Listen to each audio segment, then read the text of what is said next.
Hello friends, आज आपण class 12वीमधील mathematical logic हे युनिट पाहूया. यातील आज आपण एक्झरसाइज 1.3 सॉल्व करूया, ज्यामध्ये आपण quantifier, quantified statement, dual, negations of compound statement, converse, inverse, contrapositive या बाबी शिकणार आहे. तर चला मित्रांनो सुरू करूया. मॅथमॅटिक्स ही एक प्रकारची लँग्वेजच आहे मित्रांनो. आता आपल्याला पुढच्या एक्झरसाइजसाठी क्वांटिफायर्स माहिती करून घ्यायचे आहे. बघा मित्रांनो, आपल्या मॅथमॅटिक्समध्ये आपण दोन टाईपचे क्वांटिफायर शिकणार आहे. एक असतो तो एक्झिस्टेन्शियल क्वांटिफायर आणि दुसरा आहे युनिव्हर्सल क्वांटिफायर. तर द सिम्बॉल हा जो उलट ई जो राहतो याला आपण एक्झिस्टेन्शियल क्वांटिफायर असं म्हणतो. This symbol is called as an existential quantifier. It is read as, याला वाचल्या जाते देअर एक्झिस्ट. हा जो सिम्बॉल आहे मित्रांनो, जो उलट ई आहे याला आपण देअर एक्झिस्ट म्हणून वाचणार आणि या सिम्बॉलला, या देअर एक्झिस्टला आपण एक्झिस्टन्शियल क्वांटिफायर असं म्हणणार. मित्रांनो, जर का देअर एक्झिस्ट सिम्बॉलचा यूज केलेला असेल तर हे आपण इट इज ट्रू असं म्हणू शकतो if at least one object in the collection, जे काही कलेक्शन असेल, satisfies the given condition, otherwise it is fault. म्हणजे जर एखाद्या स्टेटमेंटमध्ये देअर एक्झिस्टचा यूज केलेला असेल आणि एखादा सपोज सेट दिलेला असेल तर त्या कंडिशनमध्ये देअर एक्झिस्ट ट्रू आहे असं आपण म्हणू शकतो जेव्हा कमीत कमी एखाद्या तरी एलिमेंटनं ती कंडिशन सॅटिस्फाय केली तर, नाहीतर ते स्टेटमेंट फॉल्स राहणार. मित्रांनो, दुसरा क्वांटिफायर आपल्याकडे तो म्हणजे आहे युनिव्हर्सल क्वांटिफायर. युनिव्हर्सल क्वांटिफायरला या उलट ए प्रमाणे डिनोट करतात मित्रांनो. उलट ए आहे आणि बघा हा फॉर ऑल, याला वाचताना वाचायचं आहे फॉर ऑल. याला काय वाचायचं वाचताना फॉर ऑल, आणि याला काय म्हणायचं, दिस इज युनिव्हर्सल क्वांटिफायर. बघा मित्रांनो, एखाद्या स्टेटमेंटमध्ये जर का फॉर ऑल हा युनिव्हर्सल क्वांटिफायर जर वापरला असेल ना, तर फॉर ऑल म्हणजे for each, for every element. म्हणजे जर एखादी कंडिशन दिली असेल तर त्या सेटमधल्या त्या प्रत्येक एलिमेंटने ती कंडिशन सॅटिस्फाय करायला पाहिजे, तेव्हाच ते फॉर ऑलवाला स्टेटमेंट ट्रू असेल. जर एखादं जरी एलिमेंट जर कंडिशन ती सॅटिस्फाय करत नसेल तर ते फॉर ऑल असणारं स्टेटमेंट फॉल्स असेल मित्रांनो. नंतर या एक्झरसाइजमध्ये आपल्याला आवश्यक आहे डुएल्स. हे डुएलमध्ये काय मित्रांनो, डुएलमध्ये काहीच नाही, फक्त एक छोटीशी ट्रिक आहे. जर कुठे अँड आलेला असेल तर हा कनेक्टिव्ह अँडचं ड्युएल करायचा ऑर, याच्या व्हाईस वर्सा. जर ऑर असेल तर ऑरचं ड्युएल करायचा अँड. जर टॉटॉलॉजी असेल म्हणजे स्मॉल टी असेल तर त्याचं ड्युएल लिहायचं मित्रांनो स्मॉल सी, आणि जर स्मॉल सी असेल तर स्मॉल सीचा ड्युएल लिहायचा मित्रांनो small T, that is tautology. जर मित्रांनो दिलेल्या स्टेटमेंटमध्ये जर निगेशन साईन असेल तर ड्युएल घेताना निगेशन साईनला हात लावायचा नाही, negation sign as it is राहू द्यायचं मित्रांनो. बघा, आणखी आपल्याला एक्झरसाइजमध्ये जी आवश्यकता आहे ती आहे निगेशनची. तर आता जे कंपाऊंड स्टेटमेंट्स आहेत त्याचं आपण निगेशन पाहूया मित्रांनो. बघा, जर कंपाऊंड स्टेटमेंट आपलं कंजंक्शन असेल तर निगेशन ऑफ कंजंक्शन कसं राहते मित्रांनो, तर जर असं असेल negation of P and Q statement आहे आणि त्याचं आहे निगेशन, तर याला हे निगेशन कसं लिहायचं मित्रांनो, निगेशन पहिल्याही टर्मला म्हणजे निगेशन पी, अँडचं निगेशन ऑर आणि निगेशन दुसऱ्या स्टेटमेंटला निगेशन क्यू. म्हणजे हे झालं निगेशन ऑफ कंजंक्शन. आणि निगेशन ऑफ कंजंक्शन काय असते तर त्या स्टेटमेंटचं निगेशन ऑर म्हणजे कसं आहे negation P or negation Q. असंच मित्रांनो निगेशन ऑफ डिसजंक्शनचाही रूल आहे. डिसजंक्शनचं स्टेटमेंट कसं लिहिलं जाईल, पी ऑर क्यू, आणि पी ऑर क्यूचं निगेशन आपण घेतोय negation of P or Q. तर हे कसं लिहिता येईल, हे सेम पहिल्याच्या सारखंच फॉर्म्युला मित्रांनो. निगेशन पहिल्यालाही निगेशन पी, ऑरचं निगेशन अँड होईल आणि निगेशन दुसऱ्याला म्हणजे निगेशन क्यू. असंच मित्रांनो जर निगेशन ऑफ इम्प्लिकेशन असेल, इम्प्लिकेशनचं compound statement P implies Q आणि याचं निगेशन, तर याच्यासाठी फॉर्म्युला आहे P and negation Q. Negation of P implies Q is equals to P and negation Q. बघा मित्रांनो, पुढे जर बाय कंडिशनल स्टेटमेंट असेल म्हणजे पी डबल इम्प्लाइज क्यू आहे आणि त्याचं आपल्याला निगेशन घ्यायचं आहे, तर फॉर्म्युला वापरायचा P and negation Q or Q and negation P. एकदा रिवाइज करतोय मित्रांनो, जर पी डबल इम्प्लाइज क्यू म्हणजे बाय कंडिशनल स्टेटमेंटचं काय घ्यायचं आहे निगेशन, तर काय राहील P and negation Q or Q and negation P. आणि जर मित्रांनो निगेटिव्ह स्टेटमेंटचंच निगेशन असेल म्हणजे जसं निगेशन पीचं परत निगेशन असेल तर निगेशन निघून जाईल, ते स्टेटमेंट इट सेल्फ म्हणजे पीच येईल त्याचं आन्सर. लक्षात येत आहे मित्रांनो. या सर्व गोष्टीची आपल्याला पुढच्या एक्झरसाइजमध्ये आवश्यकता आहे. पुढील एक्झरसाइजमध्ये आपल्याला आणखी जे कंडिशनल स्टेटमेंट आपले असतात पी इम्प्लाइज क्यू त्या कंडिशनल स्टेटमेंटचा कॉन्व्हर्स, इन्व्हर्स आणि कॉन्ट्रापॉझिटिव्ह सुद्धा शिकायचं आहे मित्रांनो. ते मी तुम्हाला सांगून देतो आहे. जर P इम्प्लाइज Q स्टेटमेंट असेल आणि त्याचा जर कॉन्व्हर्स घ्यायचा असेल तर तो राहतो Q इम्प्लाइज P. जर P इम्प्लाइज Q या स्टेटमेंटचा इन्व्हर्स घ्यायचा असेल तर तो राहतो negation P implies negation Q. Contrapositive of P implies Q is negation Q implies negation P. मित्रांनो, जर तुमच्या या सर्व गोष्टी लक्षात आल्या असेल तर आता आपण एक्झरसाइज 1.3 सुरू करून देऊया. तर बघा मित्रांनो, मी पहिला क्वेश्चन घेतो आहे. क्वेश्चन पहिला आहे, if A is a set of 3, 5, 7, 9, 11 and 12 then determine the truth value of each of the following. मित्रांनो, खाली काही कंडिशन्स दिलेले आहे आणि आपल्याला एक सेट ए दिलेला आहे ज्यामध्ये हे एलिमेंट्स आहे आणि जे दिलेले स्टेटमेंट आहे त्यांच्या ट्रूथ व्हॅल्यूज आपल्याला काढायच्या आहे. त्यातलं पहिलं घेतो मित्रांनो. बघा काय म्हणते, याला वाचताना there exist x belongs to A such that x minus 8 is equals to 1. हे स्टेटमेंट आहे मित्रांनो. आधी स्टेटमेंट लक्षात घेऊन घ्यायचं. आता आपल्याला चेक करायचं आहे, याची ट्रूथ व्हॅल्यू आपल्याला काढायची आहे. तर मी तुम्हाला सांगितलं, इथे आलं सिम्बॉल देअर एक्झिस्ट. हा एक्झिस्टन्शियल क्वांटिफायर आलेला आहे मित्रांनो. आणि एक्झिस्टन्शियल क्वांटिफायर काय म्हणतो, कमीत कमी एकानं तरी ती कंडिशन जी दिलेली आहे, जी प्रॉपर्टी दिलेली आहे ती सॅटिस्फाय करायला लागते, तरच ते स्टेटमेंट काय राहते, ट्रू राहते. अदरवाईज ते स्टेटमेंट फॉल्स राहते. मग चेक करूया आपण. आता there exist x belongs to A. आता एक्समध्ये काही एलिमेंट असे आहेत म्हणतात का ती हे कंडिशन सॅटिस्फाय करतात. कंडिशन आहे x minus 8 is equals to 1. मित्रांनो, आता कशातून -8 केल्यावर 1 येईल, 9मधून. 9 - 8 जर केलं तर 1 येते. तर एक्सबद्दल 9 हा एलिमेंट दिलेल्या सेटमध्ये आहे का चेक करा. 3, 5, 7, 9. यस मित्रांनो, क्लिअरली एक्स इक्वल्स टू 9 हा कशातला एलिमेंट आहे, it belongs to set A. हा काय करतो, satisfies this condition x minus 8 equals to 1. लक्षात आलं का. हे जे दिलेले एलिमेंट्स आहे या ए सेटमधल्या एलिमेंट्समधला 9 हा एक असा एलिमेंट आहे, x equals to 9 belongs to set A, का जो काय करतो, हा satisfies x minus 8 equals to 1. म्हणजेच मग आता एका एलिमेंटने ही कंडिशन सॅटिस्फाय केलेली आहे. इथं वापरलेला क्वांटिफायर एक्झिस्टेन्शियल क्वांटिफायर आहे. मग एकानं सॅटिस्फाय केली ना, म्हणून आपण म्हणू का so given statement is true. जर स्टेटमेंट ट्रू आहे तर it's truth value is capital T. लक्षात येत आहे. दुसरं बघा. आता दुसऱ्यामध्ये युनिव्हर्सल क्वांटिफायर आलेला आहे. For all x belongs to A x square plus x is an even number म्हणते. आता इथं काय म्हटलेलं आहे मित्रांनो, फॉर ऑल युनिव्हर्सल क्वांटिफायर आहे. फॉर ऑलचे मिनिंग जर युनिव्हर्सल क्वांटिफायर आहे, फॉर ऑल म्हणजे प्रत्येकासाठी. मग प्रत्येक element x belongs to A सेटमधला हा प्रत्येक एलिमेंट काय कंडिशन सॅटिस्फाय करतो म्हणते, एक्स स्क्वेअर प्लस एक्स जर केलं तर काय येतो, इव्हन नंबर. आपण चेक करूया, एक एक एलिमेंट घेऊया. सपोज मी पहिला एलिमेंट घेतला 3, तर कंडिशन आहे 3 square plus 3 square is equals to 9 plus 3 12 even number आहे. सेकंड घ्या 5 स्क्वेअर 25 प्लस 5 30 इव्हन नंबर आहे. 7 घेतला 7 स्क्वेअर 49 प्लस 7 56 इव्हन नंबर आहे.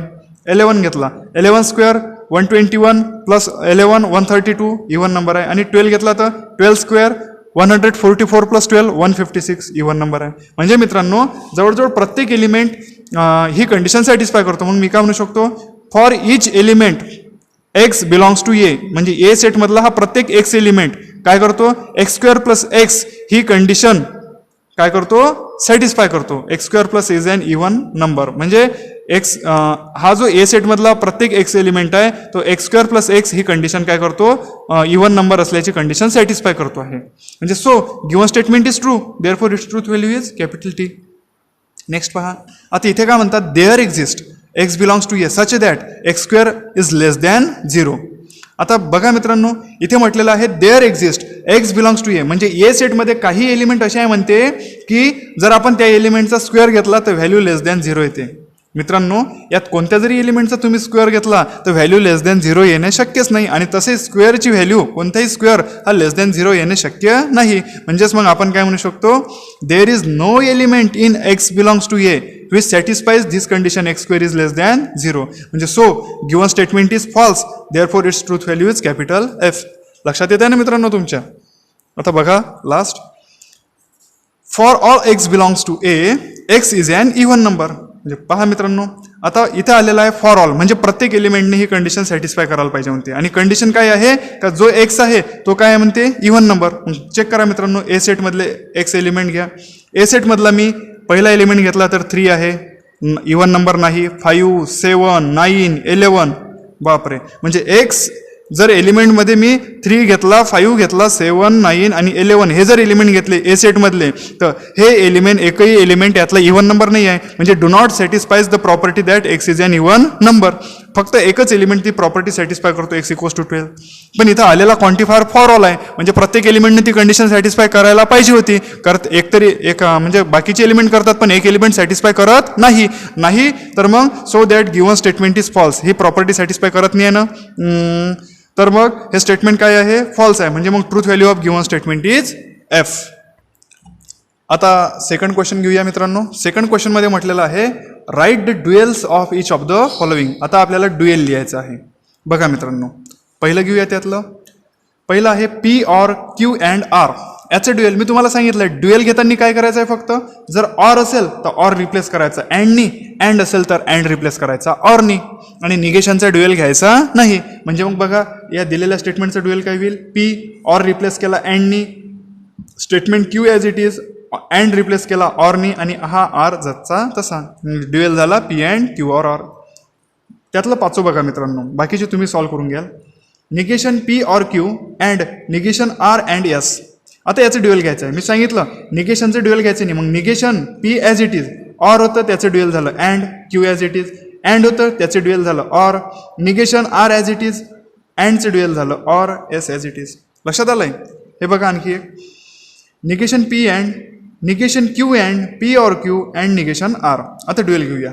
हा negation P as it is, अँडचं ड्युएल झालं or, negation Q as it is, अँडचं ड्युएल झालं ऑर, पी ऑर तर पी ऑरचं ड्युएल अँड, क्यू जसा तसा, आणि अँडचं dual or, negation R as it is. लक्षात येत आहे मित्रांनो. आता बघा एक नवीन सांगतोय, C or P and Q or R. आता इथं सी आलेला आहे. सी डिनोट करतो कॉन्ट्रडिक्शन, आणि कॉन्ट्रडिक्शनचं ड्युएल राहते मित्रांनो टॉटॉलॉजी. मग आता याचं ड्युएल लिहिताना आपल्याला सीच्या ऐवजी काय लिहावं लागेल, टॉटॉलॉजीचं टी लिहावं लागेल. म्हणजे टी येईल इथं, ऑरचं ड्युएल अँड, पी जसा तसा अँडचं ड्युएल ऑर, क्यू ऑरच्या जागी अँड, आणि आर जसा तसा. लक्षात आलं मित्रांनो. जसं कॉन्ट्रडिक्शनचं ड्युएल राहते टॉटॉलॉजी, तसंच टॉटॉलॉजीचं ड्युएल राहते कॉन्ट्रडिक्शन. म्हणजे आता बघा इथं काय होईल, negation P or Q and R and T होतं, तर याचं ड्युएल लिहिताना निगेशन पी ऑरचं ड्युएल लिहिलं अँड, क्यू जसा तसा अँडचं ड्युएल लिहिलं ऑर, आर जसा तसा, आणि अँडचं ड्युएल ऑर, आणि इथं स्मॉल टी होता, तर या स्मॉल टीचं ड्युएल काय लिहायला लागेल मित्रांनो, इथे लिहायला लागेल स्मॉल सी. कॉन्ट्रडिक्शन, टॉटॉलॉजीचं ड्युएल काय होईल, कॉन्ट्रडिक्शन. लक्षात आलं. बघा मित्रांनो, नेक्स्ट क्वेश्चन घेऊया आपण. नेक्स्ट क्वेश्चन आहे मित्रांनो, नेक्स्ट घेऊया क्वेश्चन थर्ड. काय म्हणतात तिथं, write the negation of the following. आता आपल्याला दिलेले जे स्टेटमेंट्स आहे, कंपाऊंड स्टेटमेंट आहे, त्यांचे निगेशन आपल्याला घ्यायचे आहे. चला मी पहिलं प्रॉब्लेम त्यातला घेतो आहे. इथे दिलेलं आहे x plus 8 is greater than 11 or y minus 3 is equals to 6. बघा मित्रांनो, इथे दिलेले स्टेटमेंट्स हे कंपाऊंड स्टेटमेंट आहे. कंपाऊंड स्टेटमेंट्समध्ये काय असते मित्रांनो, दोन स्टेटमेंट्स जे कनेक्टिव्हने जॉईन केलेले असतात. मग त्याच्यासाठी ते दोन स्टेटमेंट जे आहे ते आपण सेपरेटली लिहून घेऊया मित्रांनो. त्यातलं पहिलं स्टेटमेंट पी स्टेटमेंट होईल x plus 8 is greater than 11, आणि क्यू स्टेटमेंट होईल मित्रांनो, Q statement y minus 3 is equals to 6. म्हणजे जे गिवन कंपाऊंड स्टेटमेंट आहे त्याचं सिम्बॉलिक फॉर्म काय होईल मित्रांनो, symbolic form of given statement is, पहिलं statement X plus 8 is greater than 11 म्हणजे होते पी स्टेटमेंट, मध्ये आला ऑर कसं डिनोट करतो आपण, असं व्ही यूज करून ऑर, आणि y minus 3 is equals to 6 हे झालं दुसरं स्टेटमेंट, म्हणजे हे काय आहे क्यू, म्हणजे सिम्बॉलिक फॉर्म झाला पी ऑर क्यू. आता बघा मित्रांनो, आपल्याला लिहायचं आहे हे जे कंपाऊंड स्टेटमेंट होते याचं निगेशन, म्हणजे मग negation of this given statement, म्हणजे कोणाचं निगेशन, निगेशन ऑफ हे कंपाऊंड स्टेटमेंट पी ऑर क्यूचं, negation of P or Q. मी तुम्हाला सुरुवातीला फॉर्म्युले लिहून दिले, त्यात सांगितलं जर डिसजंक्शनचं निगेशन असेल तर ते कसं राहते, negation of P or Q is equals to negation P and negation Q. बरोबर आहे मित्रांनो. आता हा झाला symbolic form, negation P and negation Q झाला सिम्बॉलिक फॉर्म. आता याला व्हर्बल फॉर्ममध्ये आपल्याला कसं लिहिता येईल, तर आता पीचं निगेशन लिहायचं आहे. पी स्टेटमेंट काय आहे, पी स्टेटमेंट आहे एक्स प्लस 8 ग्रेटर दॅन 11. आता याचं निगेशन लिहा, तर याचं निगेशन काय होईल, एक्स प्लस 8 इथे ग्रेटर दॅन होतं, तर आता याच्या opposite less than or equals to 11 हे झालं पीचं निगेशन. इथे आहे and as it is and.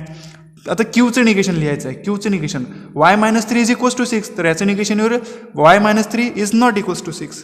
झालं मित्रांनो सॉल्व. सोपं आहे ना, खूपच सोपं आहे. मॅथ्स अच्छा आहे. चलो आगे दुसरं घेऊया. तर तिसरं प्रॉब्लेम घेतोय मी त्यातलं.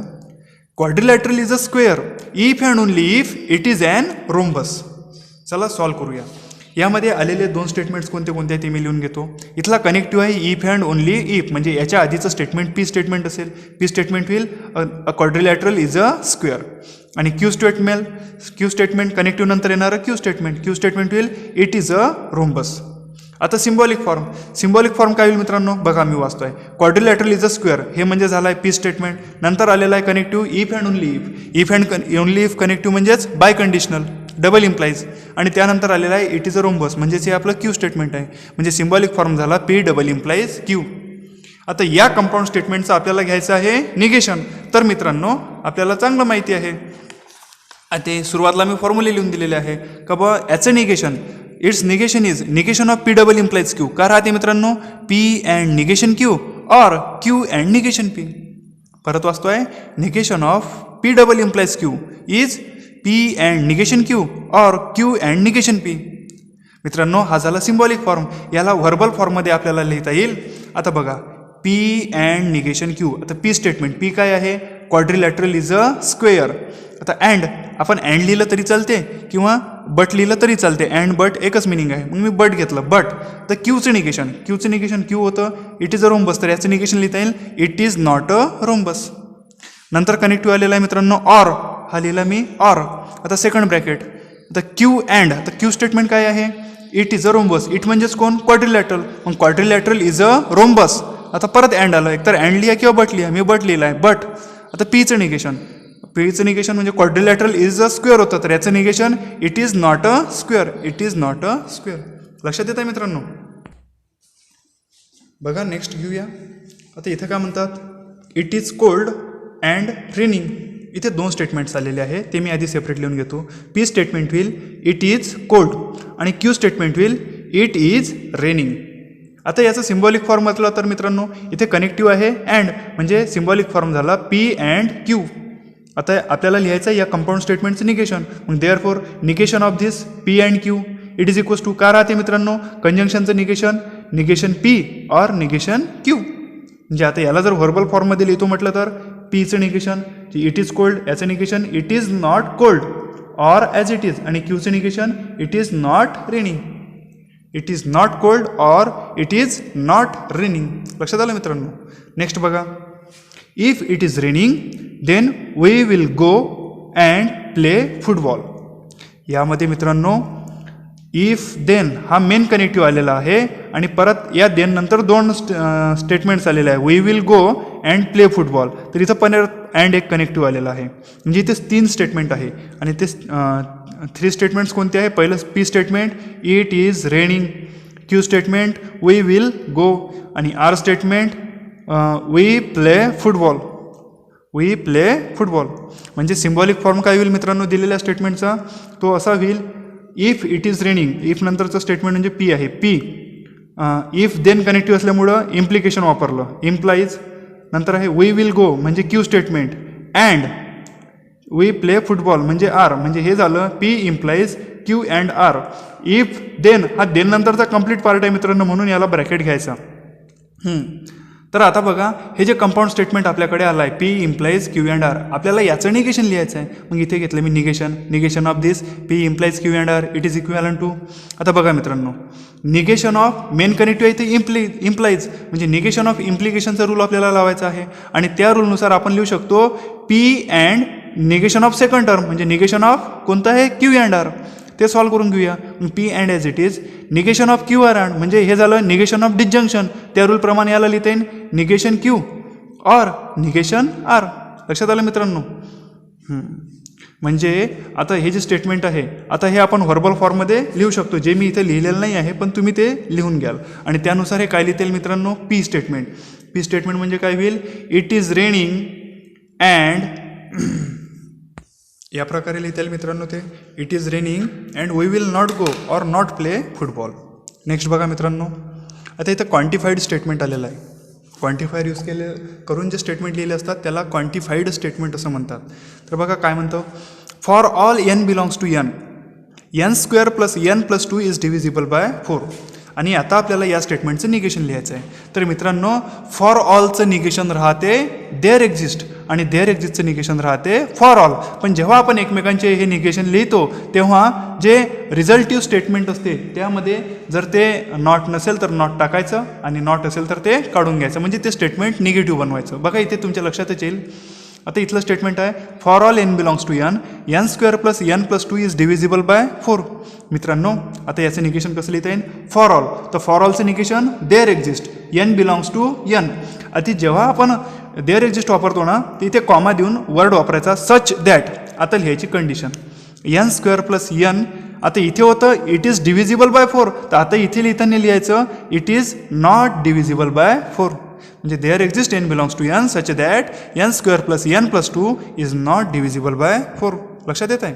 दुसरं बघा, आता इथे आहे there exist x belongs to N such that x minus 17 is less than 20. तर आता याचं निगेशन कसं लिहिता येईल? देअर एक्झिस्टचं निगेशन लिहायचं for all x belongs to N. आता इथे कॉमा द्यायचा, सच दॅट हा देअर एक्झिस्टमध्ये वापरतात तो काढून टाकायचा, कॉमा दिला की रिझल्ट लिहायचा.